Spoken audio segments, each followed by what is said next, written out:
The ties that bind.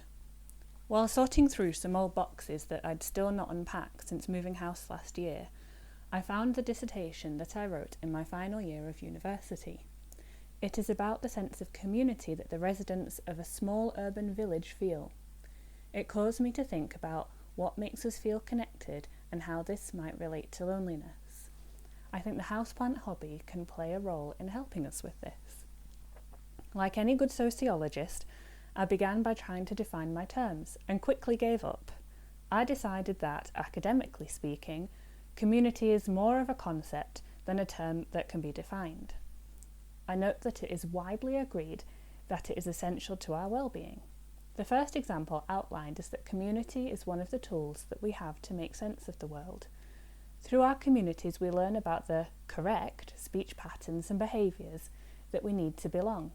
It helps us distinguish ourselves from others, and consequently, we learn who we are and how to fit into social groups. 14 years later, I can't help but feel I miss something here. While I agree community is a beautiful thing and feeling a sense of belonging is essential, the wording above makes me think about marginalised groups of people who face discrimination.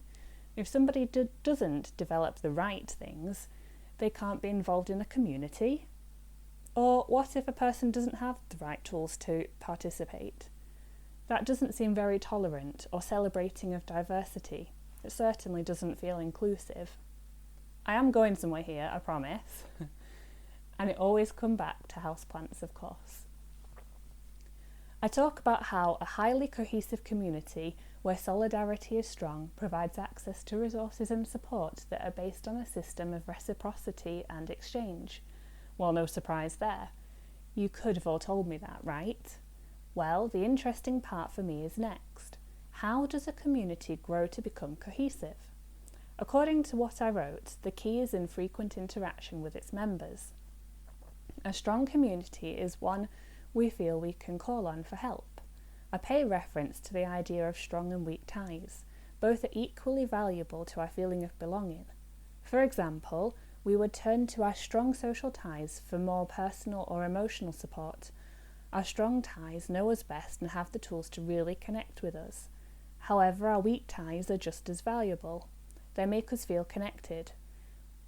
They give us a sense of belonging and in a precarious time help us feel like we have the resources available to us. Finally, on to houseplants. Since starting this hobby around a year ago, I feel my sense of community is strengthened. We belong to multiple communities with different strength ties.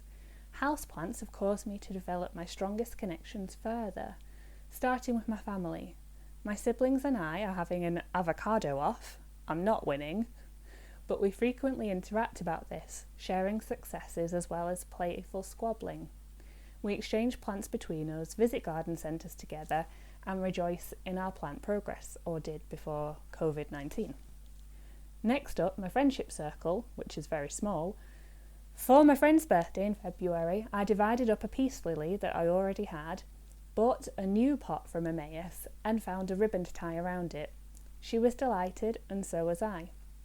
It just occurred to me that both of my geographically closest friends were people whom I met on Bumble, and our first friend dates were in garden centres. I feel that is a tip to help with loneliness right there. I am propagating this one for my friend. We bought it together. Anyway, from geographical to digital communities, I'm a member of several local groups on Facebook. I have called on these communities for help recently, and help has been provided. I recently decided I wanted to try my hand at bonsai. However, I didn't want to pay for the resources or buy new, so I put a call out in my village group for bonsai pots in exchange for a houseplant. It turned out that somebody had one. Not only did she deliver it to my door, she wanted nothing in exchange except for a rehoming of the pot. This made me feel happy and a little bit awkward at the same time. Happy because how amazing that there are people around us that are willing to pay it forward. Going back to what I wrote earlier about how communities teach us behaviours, it makes me want to do the same. Come to think of it, there are other examples of this in my local community. Shortly after moving here, I met somebody who keeps horses. She invited me to spend time with them whenever I want, for nothing in exchange. And so I do. We have since become friends, but when we met, she didn't know me or anything about me. Communities are based on systems of exchange and reciprocity, or so I wrote in my dissertation. I suspect at the root of this is the concept of debt. Not debt like owing money. The concept of debt, as David Graeber wrote in his book Debt the First 5,000 Years, is a social contract. Innately, we want a level power balance between us. When somebody gives us a gift, that changes the balance. We feel indebted, and this is awkward, uncomfortable feeling. It makes us want to reciprocate and restore the balance. Since reading his book, I have been mindful of this feeling. When I am indebted to someone and unable to reciprocate, I notice the awkwardness and appreciate the generosity of others. On a local plant swap group, I noticed a person had put a call out for swapping some of her succulents. Since I had been propagating and dividing all sorts lately, I thought I'd give my first ever swap of this nature a go. I'd asked whereabouts she lives because I want to avoid driving my car for swaps, because it wouldn't be very eco-friendly. She said that her parents live near me, so she would call by when visiting them. Perfect. We chatted online for a while, comparing and discussing our swap. We completed the exchange contactlessly. I would like to pass that off as a sensible social distancing arrangement, but it was more because I was avoiding feeling socially anxious. I was interested that she sent me a message afterwards to say that she felt that the bits she had left me were rather small by comparison to the plants that I'd shared. There is that concept of debt again. Amusingly, I felt the same in reverse. She had left me tons of beautiful cuttings. Aren't we funny things? Going back to community, these connections are making me feel more secure and happier. We relocated to Cambridgeshire a year ago from the north, and I didn't know anybody here. I'd left all my friends and family, what felt like, far away. I'd felt isolated and precarious. I am so grateful to those people who have shown me such kindness over the last year. Interestingly, the NHS website says that a good way to lessen your feeling of loneliness is to consider joining a group or class that focuses on something you enjoy. The houseplant hobby has certainly opened some doors for me on that front. It is worth noting, though, that Mind talks about the very real link between loneliness and anxiety.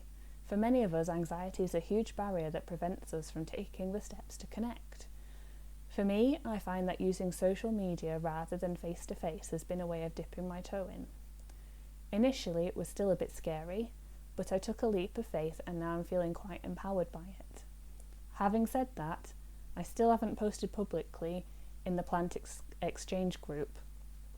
Our interaction was all behind the scenes. Maybe that will be my next goal.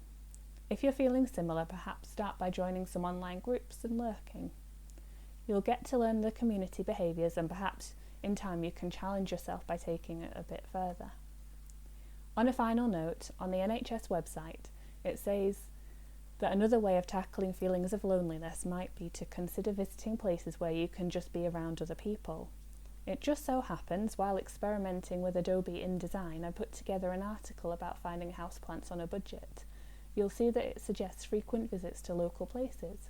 That might be a good place to go to be around people and plants for you.